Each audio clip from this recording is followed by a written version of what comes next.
నమస్తే. Welcome to Andhraprabha. నేను మనస్విని.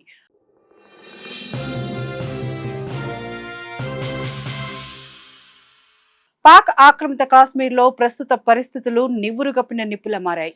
పాకిస్తాన్ ప్రభుత్వ నియంతృత్వ వైఖరి, అణచివేత చర్యలకు వ్యతిరేకంగా స్థానిక ప్రజలు తీవ్ర స్థాయిలో ఆగ్రహం వ్యక్తం చేస్తున్నారు. ముజఫరాబాద్, దద్వాల్, రావకోట్ వంటి కీలక ప్రాంతాల్లో నిరసనకారులు భారీగా రోడ్లపైకి వచ్చి తమ నిరసనను తెలియజేస్తున్నారు. ఈ క్రమంలో నిరసనకారులను అణచివేయడానికి పాక్ పోలీసులు, రేంజర్లు లాఠీచార్జ్, టియర్ గ్యాస్ షెల్స్ తో పాటు AK-47 తుపాకులతో కాల్పులకు తెగబడ్డారు. దద్వాల్, మీర్పూర్ వంతెన వద్ద జరిగిన కాల్పుల్లో ఒకరు మృతి చెందగా 14 మంది తీవ్రంగా గాయపడ్డారు. ఓ వ్యాపారి మృతికి కారణమైన భద్రతా దళాల తీరుపై రావకోట్లోని హాస్పిటల్ మార్చరీ ముందు వేలాది మంది గుమికూడారు. అక్కడ కూడా రేంజర్లు జరిపిన కాల్పులతో తీవ్ర ఉద్రిక్తత నెలకొంది. ఇప్పటి వరకు జరిగిన ఘర్షణల్లో దాదాపు 30 నుంచి 58 మందికి పైగా పౌరులు మరణించి ఉంటారని స్థానికులు ఆందోళన వ్యక్తం చేస్తున్నారు. 200 మందికి పైగా గాయపడ్డారు. ఈ అల్లర్లకు సంబంధించిన ఘోరమైన వీడియోలు సోషల్ మీడియాలో విపరీతంగా షేర్ అవుతున్నాయి. POKలో ఈ స్థాయి అలజడి రేగడానికి తక్షణ కారణం అక్కడ జూలై 27న జరగబోయే అసెంబ్లీ ఎన్నికలే. POK లెజిస్లేటివ్ అసెంబ్లీ పరిధిలోని మొత్తం 53 సీట్లలో 45 స్థానాలకు నేరుగా ఎన్నికలు జరగాల్సి ఉంది. అయితే ఈ 45 సీట్లలోని 12 స్థానాలను స్థానిక కాశ్మీర్లకు కాకుండా పాకిస్తాన్లోని ఇతర ప్రాంతాల వారికి కేటాయించాలని ఇస్లామాబాద్ ప్రభుత్వం నిర్ణయించింది. ఈ అన్యాయమైన కోటాను రద్దు చేయాలని డిమాండ్ చేస్తూ సివిల్ సొసైటీ కూటమి అయిన సంయుక్త అవామీ కార్యాచరణ కమిటీ జూన్ 9న నిరసనలకు పిలుపునిచ్చింది. ఈ ఆందోళనలు 27వ రోజుకు చేరుకోవడంతో ప్రభుత్వం అడ్డగోలుగా వ్యవహరించడం మొదలుపెట్టింది. నిరసనకారులను భయపెట్టేందుకు యాంటీ టెర్రరిజం యాక్ట్ 2014 కింద JAACని ఉగ్రవాద సంస్థగా ముద్ర వేసి నిషేధించింది. అంతేకాదు ఆ సంస్థకు చెందిన ప్రముఖ నేత షౌకత్ నవాజ్ మీర్తో పాటు 600 మంది ఉద్యమకారులను, పౌర హక్కుల నేతలను భద్రతా బలగాలు అక్రమంగా అరెస్ట్ చేశాయి. నవాజ్, ఉమర్ నజీర్, ఖవాజా, సర్దార్ అమర్ ఖాన్ వంటి 4 ముఖ్య నేతల సమాచారం ఇస్తే ₹1 కోటి రివార్డు ఇస్తామని కూడా ప్రకటించింది. ప్రభుత్వ అణచివేత చర్యలు ఇంతటితో ఆగలేదు. నిరసనకారుల గొంతు నొక్కేందుకు POK ప్రాంతంలో సమాచార వ్యవస్థను, ఇంటర్నెట్ను నిలిపివేసింది. ప్రజలను లొంగదీసుకోవడానికి అక్కడికి వెళ్లే నిత్యావసర సరుకులు, ఆహార పదార్థాలు, అత్యవసర మందుల సరఫరాను సైతం ప్రభుత్వం బలవంతంగా అడ్డుకుంది. ఈ అమానుష వైఖరికి నిరసనగా ప్రజలు పెద్ద ఎత్తున రోడ్లపైకి వచ్చారు. తాము కోల్పోయిన కమ్యూనికేషన్ నెట్వర్క్ను వెంటనే పునరుద్ధరించాలని, ఆహారం, మందుల సప్లైని ఆపొద్దని డిమాండ్ చేస్తున్నారు. అలాగే అక్రమ నిర్బంధంలో ఉన్న తమ నాయకులను వెంటనే విడుదల చేయాలని, గతంలో జరిగిన ఒప్పందాలను అమలు చేయాలని డిమాండ్ చేస్తున్నారు. ఈ ఆందోళనలో మహిళలు, పిల్లలు, వృద్ధులు సైతం ముందు వరుసలో నిలబడి తమ గొంతు వినిపిస్తున్నారు.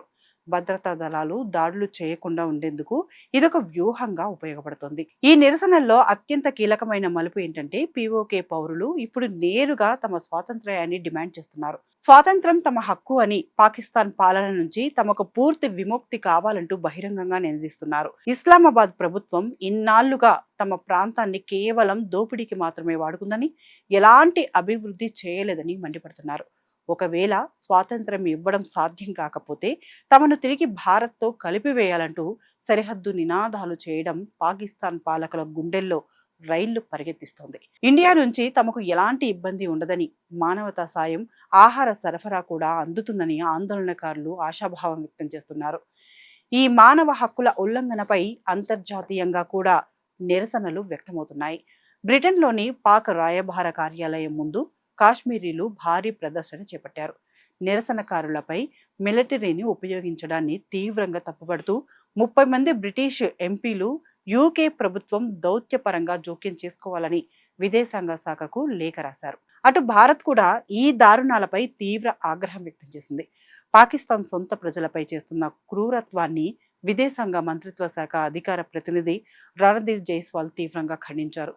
POKలో జరుగుతున్న ఆకృత్యాలకు పాకిస్తాన్ను అంతర్జాతీయ సమాజం ముందు జవాబుదారీగా నిలబెట్టాలని విజ్ఞప్తి చేశారు. వాస్తవానికి పాకిస్తాన్ ప్రభుత్వం లోపల బయట తీవ్రమైన సంక్షోభంలో కొట్టుమిట్టాడుతోంది. దేశంలో జీడిపి వృద్ధి కేవలం 3 నుంచి 4% లోపే ఉంది. ద్రవ్యోల్బణం, నిరుద్యోగం, ధరల పెరుగుదల వల్ల సామాన్య ప్రజలు నరకం చూస్తున్నారు. దేశ రాజధాని ఇస్లామాబాద్లోనే తీవ్రమైన నీటి కొరత ఉందంటే అక్కడ పాలన ఎంత దారుణంగా ఉందో అర్థం చేసుకోవచ్చు. దీనికి తోడు ఉగ్రవాదాన్ని పెంచి పోషిస్తున్న అంతర్జాతీయ మచ్చ ఎలాగూ ఉంది. ఆర్థిక వ్యవస్థను వదిలేసి భారత్తో శత్రుత్వం పెంచుకోవడం వల్ల ఆ దేశం మరింత దివాలా తీసింది. భారత్ చేపట్టిన ఆపరేషన్ సింధూర్ లాంటి చర్యల వల్ల పాక్ పప్పులు ఉడకడం లేదు. మరోవైపు బలూచిస్తాన్ లో కూడా పాక్ ప్రభుత్వానికి వ్యతిరేకంగా బలూచ్ లిబరేషన్ ఆర్మీ కొన్నేళ్లుగా సాయుధ పోరాటం చేస్తుంది. తమ ప్రాంత ఆర్థిక వనరులను దోచుకుంటూ రాజకీయ వివక్ష చూపిస్తున్నారని వారు తిరగబడుతున్నారు. సరిహద్దు దేశమైన ఆఫ్ఘనిస్తాన్తో కూడా పాక్ సంబంధాలు పూర్తిగా దెబ్బతిన్నాయి. ఉగ్రవాద వ్యతిరేక చర్యల పేరుతో ఆఫ్ఘాన్ సరిహద్దు నివాసాలపై పాక్ జరిపిన బాంబు దాడుల్లో మహిళలు, పిల్లలతో సహా 13 మంది చనిపోయారు.